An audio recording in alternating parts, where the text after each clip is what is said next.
Panorama group, जो सोचता है वो करता है। आपके अपने सपनों का आशियाना। 420 के आरोपी तेजस्वी यादव, दोनों में से तो कोई झूठ जरूर बोल रहे हैं और दोनों के घोषणा पत्र इस बात के गवाह हैं। एक 30 लाख नौकरी की बात कर रहे हैं, एक 1 करोड़ नौकरी की बात कर रहे हैं। दूसरा सवाल यह है कि तेजस्वी यादव, राहुल गांधी और तेजस्वी यादव यह बताएं। नमस्कार, आप देख रहे हैं सिटी पोस्ट लाइव और मैं हूं आपके साथ हर्षिता प्रताप सिंह। नेता प्रतिपक्ष तेजस्वी यादव इन दिनों नौकरी के मुद्दे को लेकर बिहार सरकार हो या केंद्र सरकार, सभी पर निशाना साधते नजर आते हैं। अपने दिए हुए बयान में कहते नजर आए थे कि भाजपा का मतलब है महंगाई की मां और बेरोजगारी का बाप। अब इस पर जदयू के मुख्य प्रवक्ता नीरज कुमार ने न केवल तेजस्वी यादव को जवाब दिया है, बल्कि उन्हें एक बड़ी चुनौती भी दे डाली है। तेजस्वी यादव को चुनौती देते हुए उन्होंने कहा है कि वो चाहें तो नौकरी के मुद्दे पर बहस कर ले, हमारा वार्ड पार्षद भी उन्हें जवाब देने के लिए तैयार है। तो वहीं लैंड फॉर जॉब मामले को लेकर नीरज कुमार ने पूरे लालू परिवार पर निशाना साधा। कहा कि ये सब कुछ राबड़ी देवी के शासनकाल से ही शुरू हो गया था। एक और उन्होंने कहा कि नीतीश कुमार के सरकार में ही बिना किसी भ्रष्टाचार के कई लोगों को नौकरियां दी गई। तो कई उदाहरण देने लगे और बताने लगे किस तरीके से लालू यादव के शासनकाल में नौकरी के बदले जमीन लिया गया और अपने रिश्तेदारों के नाम उन जमीन को कर दिया गया है। ये भी कहते नजर आए कि एक नेता है जो आजकल नींद में भी नौकरी करता है। इस मुद्दे को लेकर नीरज कुमार ने तेजस्वी यादव को चुनौती भी दी है और साथ ही और क्या कुछ कहा है, हम आपको छोड़े जाते हैं उनकी बातों के साथ। नौकरी की पात्रता में संदेह है। हमको नहीं लगता है कि उतना क्लास तक पास आउट कोई व्यक्ति को कोई नौकरी लग सकता है, ये संभव नहीं है। लेकिन चलिए, नौकरी की बात कर रहे हैं तो बिहार में 2017 में सरकारी नौकरियां करने वाले की तादाद 3,65,000 थी। हम लालू जी, राबड़ी जी के बारे में नहीं बोल रहे हैं। उस समय क्या था स्थिति आप लोग भी जानते हैं। और 2024 में ये 9 लाख हो गया। तो 17 महीना आप सरकार में थे। अगस्त 2022 से लेकर जनवरी 2024 तक ही मात्र आप सरकार में शामिल थे ना। लेकिन हमने नौकरियां बढ़ाई है। 2017 से लेकर 24 तक जाइएगा तो 9 लाख नौकरियां माननीय नीतीश कुमार जी के शासनकाल में बिना किसी को जमीन लिखे हुए, बिना भ्रष्टाचार के, न पदस्थापन में न उनकी बहाली में। तो इस बात के लिए हम यह पूछना चाहते हैं कि तेजस्वी यादव अगर हिम्मत है रोजगार पर, तो विपक्ष शासित प्रदेश महाराष्ट्र, झारखंड, कर्नाटका और पश्चिम बंगाल में से सरकारी नौकरी देने के मामले में भारत सरकार के आंकड़े इस बात के गवाह है कि बिहार उससे आगे निकल चुका है। बिहार आगे निकल चुका है इस मामले में। इसलिए हम जरा तुलना करिए गैर भाजपा शासित प्रदेश और बिहार में। बगल में झारखंड है, जहां आपके पिताजी कभी कोई प्रवास करने के लिए जाते हैं। वहां आपके उम्मीदवार भी चुनाव लड़ रहे हैं, चुनावी प्रचार में भी आप जाते हैं, वहां से आपका कनेक्शन बहुत बेहतर है। तो झारखंड का आंकड़ा निकाल करके देख लीजिए आबादी के अनुसार हमने कितनी नौकरियां दी, आपने कितनी नौकरियां केवल ऑर्गेनाइज सेक्टर में। अभी और लोग बताएंगे आपको कि ऑर्गेनाइज सेक्टर में संविदा पर नौकरी हमने कितना दिया। और संविदा पर नौकरी की शुरुआत भी राबड़ी देवी के शासनकाल में हुआ था। ये अभी आप तमाम पत्रकार मित्रों को बताना आवश्यक है। जब यह राज्य की मुख्यमंत्री थी उस समय बहाली हुई थी संविदा पर, और आजकल प्रवचन दे रहे हैं रोजगार के सवाल पर। तो हम तो उनको चुनौती देते हैं तेजस्वी यादव जी को कि हम लोग तो आपके लायक नहीं हैं, क्योंकि आप पटना में जिसको 43 बीघा जमीन हो, हम लोग को तो है नहीं एको दूर जमीन। तो 43 बीघा जिसको जमीन हो, 468 करोड़ की संपत्ति केवल पटना में लालू परिवार को है। तो हम तो आपसे बहस नहीं कर सकते हैं। लेकिन जनता दलियों चुनौती देता है तेजस्वी यादव को कि आप समय तिथि निर्धारित करिए। हमारी पार्टी का पटना में जो वार्ड अध्यक्ष है वह बहस करने को तैयार रहेगा।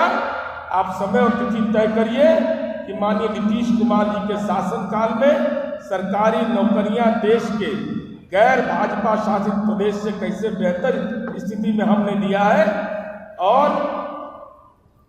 अब तो ये हम इनको रोजगार दिए 17 महीना, आई करे रोजगार रोजगार रोजगार, अरे हम ही नौकरी लगाए, तब एक बार 20 महीना का नौकरी दिए तो 37 महीना लोग आप नौकरी किए, तो 17 महीना की चर्चा करते हैं। अब 20 महीना करने में पेट में दर्द हो रहा है, तब कितना एक क्लास में बार बार परीक्षा दिला में एक बार 20 महीना दिन में पढ़ाए तब यो नहीं डेवलप करिए, फिर सोचे कि एक बार और मौका दो। आपके पिताजी साक्षात विराजमान लालू प्रसाद जी के बड़े भाई स्वर्गीय मंगरू यादव के पुत्र रामाशंकर यादव, त्रिवेणी यादव, श्यामा यादव, कमल यादव से उनके पोते और पुत्र को रेलवे में नौकरी देने के नाम पर फुलवरिया में, जहाँ पैतृक गांव है, अपने परिवार से 4 कट्ठा 5 धूर जमीन लिखवाया। और राबड़ी देवी के चाचा नाटा चौधरी, उनके बेटे से सेलार कला, जहाँ नहिरा है राबड़ी देवी का, वहाँ 2 कट्ठा जमीन 24,000 में लिखवा लिया। और दूसरी ओर माननीय नीतीश कुमार जी के कार्यकाल में वही स्वर्गीय कुंजन यादव जी, जो उनके बड़े भाई हैं, उनके पुत्र रामानंद यादव, उनकी पुत्र वधू श्रीमती गुंजन यादव को कार्यपालक सहायक में माननीय नीतीश कुमार जी के कार्यकाल में मेधा पर नौकरी मिली, उनसे कोई जमीन नहीं लिया गया। तो जमीन के मामले में और नौकरी के मामले में तेजस्वी यादव स्पष्ट करे कि क्या माननीय लालू प्रसाद जी के बड़े भाई के परिजनों से नौकरी के नाम पर आपने संपत्ति लिखवाई। दूसरी ओर माननीय नीतीश कुमार जी उसी परिवार के स्वर्गीय मंगरू यादव जी के परिवार की पुत्रवधू को कार्यपालक सहायक में सरकारी नौकरी मिलती है, उसको 1 धूर जमीन नहीं लिखना पड़ा। इससे बड़ा उदाहरण कुछ नहीं हो सकता है। और तेजस्वी यादव को अगर रोजगार पर बोल रहे हैं तो इस पर अपना नजरिया साफ करना चाहिए। 420 के आरोपी तेजस्वी यादव, दोनों में से तो कोई झूठ जरूर बोल रहे हैं और दोनों के घोषणा पत्र इस बात के गवाह हैं। एक 30 लाख नौकरी की बात कर रहे हैं, एक 1 करोड़ नौकरी की बात कर रहे हैं। दूसरा सवाल यह है कि तेजस्वी यादव, राहुल गांधी और तेजस्वी यादव यह बताएं कि नई आर्थिक नीति के जनक तो आपके नेता डॉक्टर मनमोहन सिंह रहे हैं। इंडिया अलायंस के ये नेता बताएं कि 1995 से लेकर 2014 तक 13 सालों में कांग्रेस और उसके गठबंधन की सरकार देश में रही, तो बताएं कि 13 वर्षों में कुल किस साल कितनी सरकारी नौकरियां बढ़ाई गई। ये तो आंकड़े हैं,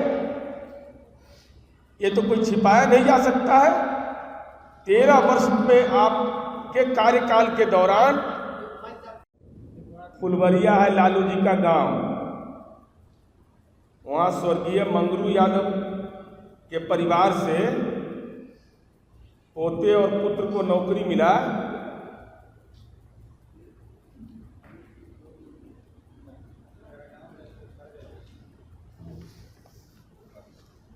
तो 4 कट्ठा 8 धूर अपना घरे वाला से लिखवा लिया, भाई से।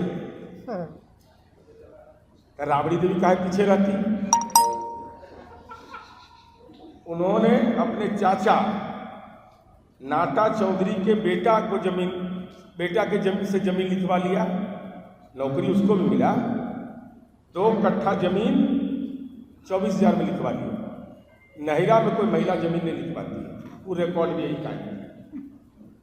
अब माननीय नीतीश कुमार जी के शासनकाल में उसी परिवार की, जिस परिवार से जमीन लिखवाया गया मंगरू यादव के परिवार से, पुत्र वधू श्रीमती गुंजन यादव को कार्यपालक सहायक की नौकरी मिली। हम चुनौती देते हैं तेजस्वी यादव को कि कार्यपालक सहायक जैसे सरकारी पद पर बहाली आपके परिवार का हुआ, आप बताइए कि इसमें क्या कोई जमीन लिखना पड़ा, कोई भ्रष्टाचार की बात हुई? तो आपके घर में तो नौकरी हम दिए, तो आप नौकरी का बात कर रहे हैं। राजनीति में नौकरी हम दिए, आपके घर में नौकरी हम दिए, आपके क्षेत्र में नौकरी हम दिए, तो नौकरी आपके बस का चीज कहाँ है?